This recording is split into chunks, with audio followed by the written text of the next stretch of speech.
të flasim për çfarë na bijmë dakord dhe për çfarë s'bijmë dakord.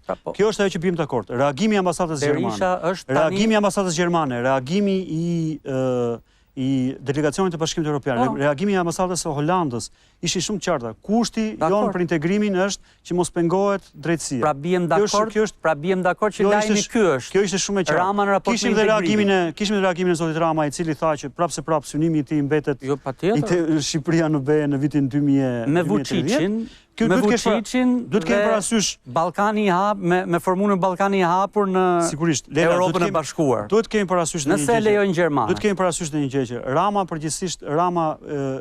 përgjithsisht i kalon këto nuk është se nuk e kaluar këto kriza, ishte dhe kemi bërë diskutimin me Trumpin, por në fund fare pastaj shkoi dhe i dha dorën Trumpit në bordin e paqes. Kështu që kjo është një histori Asa Elisa nuk takoi, ja dha dorën. Kjo është një histori në zhvillim, Lela. Po asa Elisa nuk takoi dot njëri. Nuk kishim reagim sot të ambasadës amerikane.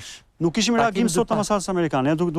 Po të shikojmë sot. Presim sepse gdhin më vonë në Amerikë. Nëse gjithsesi, ajo e vërteta është kjo dhe Amerika është 6 orë pas. Sepse unë po e përsëris, duhet ta përsëris. Ke studiuar një vit në Amerikë, po. Kur këtu bëhej betejë në Amerikë ishte ora 5 e mëngjesit. Ambasada është këtu, ambasada ngrihet në orën tona. Ambasada Preta Johnson nga Washington. Nëse unë dua të këtu jemi dakord Lela, unë dua të sqaroj, unë dua ta them këtë gjë sepse për këtë më pyeti Grida dhe po them këtë pjesën që standardi i Partisë Socialiste ka ndryshuar.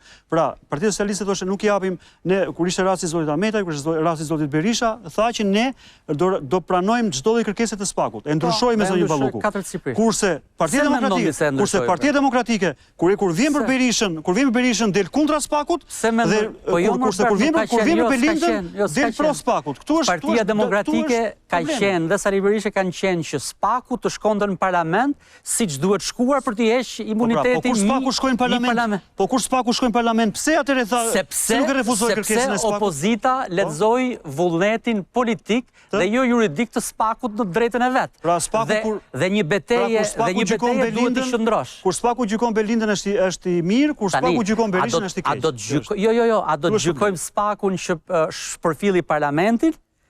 Apo të gjykojmë parlamentin që shpërfill SPAK-un, se të dyja i kemi dhe i gjykojmë të dyja. Po flasim për standardin, por gjithsesi standardi ky është. Ajo që bëri majoranca sot, ajo ka shumë. Standardi është që kur kërkohet për ne e refuzojmë. Kur kërkohet për kundërshtarin e pranojmë. A mund ta ripërsëris atë që ka thënë dhe do të thoshte Berisha po të ishte këtu, që standardi është Parlamenti duhet me përfill SPAK-un, standardi është edhe SPAK-u duhet me përfill parlamentin. Kaq. S'ka në ndryshim tjetër në qëndrime. Okej. Lela,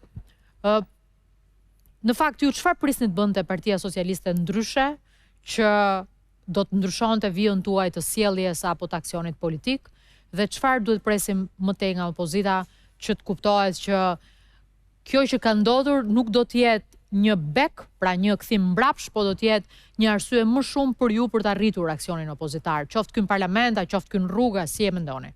Shiko, Grida, ne nuk kishim asnjë iluzion. Ne prej 2 muaj që zhvillohet kjo betejë e opozitës dhe kjo poshtërsi e mazhorancës, duke shtyra faktet, duke manipuluar transparencën e të gjitha me radhë, ne nuk ishim edhe mendoj s'është hera e parë që po flasim për këtë. Unë kam qenë tu në studion tënde, disa herë në studiot tjera dhe kam thënë që kështu do sillet, kështu do dalë.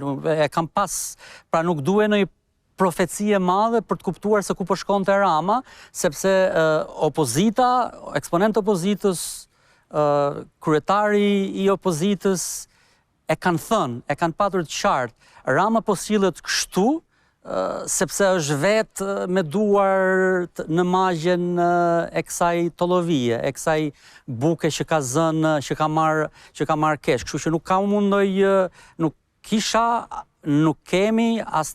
as do kemi në iluzion se si do sillet Rama. Pra nuk është lajm çfarë bëri Rama sot në raport me Ballukun dhe me veten. Unë e përsëris, lajmi i vetëm është që Rama vendosi të shkonte kundër t'i bënte antifushat kundër fushat vetes.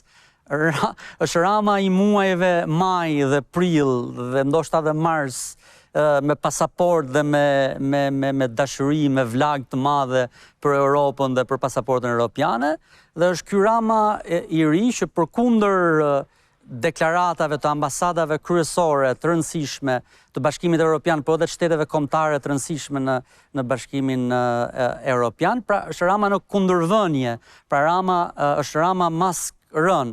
Hapat e tjerë të opozitës për ta përmbyllur dihet.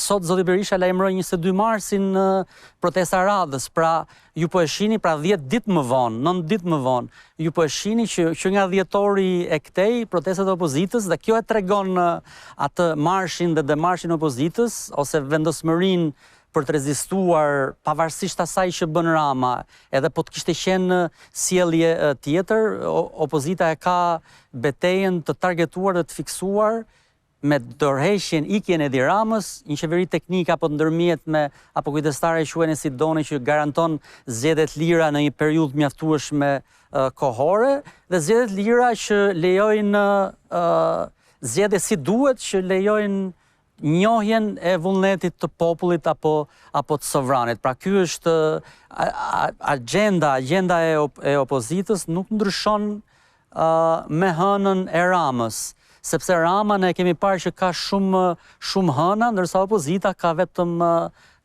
një target, dhe nuk është çështje pushteti tashmë, sepse duhet ta kuptojmë që sjellja e Ramës në këtë mënyrë nuk dëmton Partinë Demokratike, të jemi të qartë për këtë.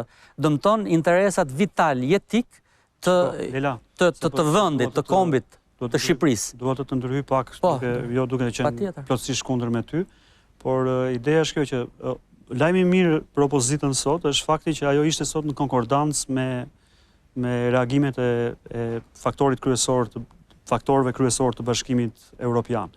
Por lajmi i keq, do të them nëse lajmi i keq jo për opozitën, po edhe për shoqërinë shqiptare në tërësi, unë do thosha është fakti që opozita nuk ka mundur dot, pra kjo është një kazus shumë i madh, e kupton, kjo çështja e luftës me SPAK-un, do të thënë e përplasjes themi të majorancës me kanceloritë europiane. Dhe normalisht duhet të kishte më tepër, duhet të kishte një mbështetje më të madhe publike, duhet të kishte pra edhe sot, edhe në protestat e saj, nuk e di si do jetë në vazhdim, por çështja është që shoqëria nuk është se e ka mbështetur opozitën në këtë, nuk është se është bashkuar me opozitën në këtë betejë. Kjo është po thoni për sot. Po flas për mbështetjen që kanë pasur protestat e opozitës. Jo, protestat e opozitës kanë qenë të qëndrueshme në raport me numrin e popullsisë, Bert, se ne nganjëherë turremi dhe themi Rumania dhe Bullgaria, por Rumania është një shtetësa dhe Bullgaria është afër 10. Edhe Shqipëria kur ka bërë protestat më dha. Protestat kur opozita ka thirrur protestat më dha në bulevard, edhe një herë sot nuk ishte qëllimi, unë ta thash. Opozita do ishte e marr po të bënte lajm sot. Pa diskutim, këtu jemi në këtë. Do ishte marrëzi e madhe. Të bënte lajm as me numra, as me molotov, dhe ju e pat se çfarë ndodhi. Shkuam, u goditën tavolinat, u ngritën ato parullat, u mbajtën dy fjalime. Ishte opozitë suedeze, siç duhej. Se opozita të bënte lajm sot do të ishte marrëzi. Pa diskutim.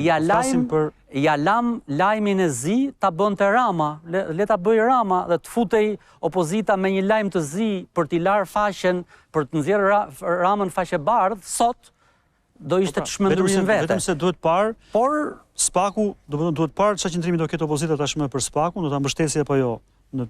Pra, edhe kur të ketë, ndoshta kur të ketë dhe për të, dhe do të shohim dhe mbështetjen e publikut për te strukturave të PD-s për protestat që do të ketë në datën 22 mars në vazhdim. Deri tani jo. Mund të ketë më për të. Tani SPAK-u i shkoi kryetarit të opozitës tani. Jo. Kë do marrin rojen e Godinës. Dela, ngjarje është shumë e rëndësishme që kjo opozitë që nuk i ka pasur mbështetje ndërkombëtare, sot e pati. Kjo është e rëndësishme. Majoranca po e gjen veten në pozicionin ku ka qenë opozita, por pa investim financiar të askujt, po e gjen atje veten ku ka qenë opozita me bëmat e veta. Këtë ta shohim. Me bëmat e veta. Shiko, fakti që pa Charlin, pa Gronin, pa njërin pa tjetrin. Asnjë e dhënë, asnjë informacion nuk ka dalë nga dosja për 16.000 faqesh për zonjën Balluku, Besoj që opozita është kaq e, do të thënë, këta deputetët janë kaq të dhënë pas të respektuar të sekretin hetimor. Pra, janë gjëra që do t'i shohim në vazhdim. Dikush që ka hedhur firmën, tani Berto, dikush që ka hedhur firmën mbi një gjë sekrete. Opozita ka interesin publik të parin. Tani, nëse ke, tani mase, këtu e futë kot, po s'ka gjë. Dikush që ka hedhur, frika e hedhjes së një firme pas asaj që i ka ndodhur Ballukut, unë mendoj që është legjitime. Po ku do shkoj? Ku do shkoj kryengritja paqësore? Kryengritja paqësore ku do shkoj tani? Se o do jemi, o do ndjekim të linjën, pra do vazhdojnë, do kthehemi te Molotovët, do ndjekim linjën e sotme. Pra ku do jemi? Mos ma kërko të jap. Me që flasim për opozitën, ëh? Mos ma kërko të jap skenarin, se edhe Gridës po t'i themi na jep skenarin për emisionin tjetër, nuk do na jap. Dakor? Në rregull, dilemat këto janë.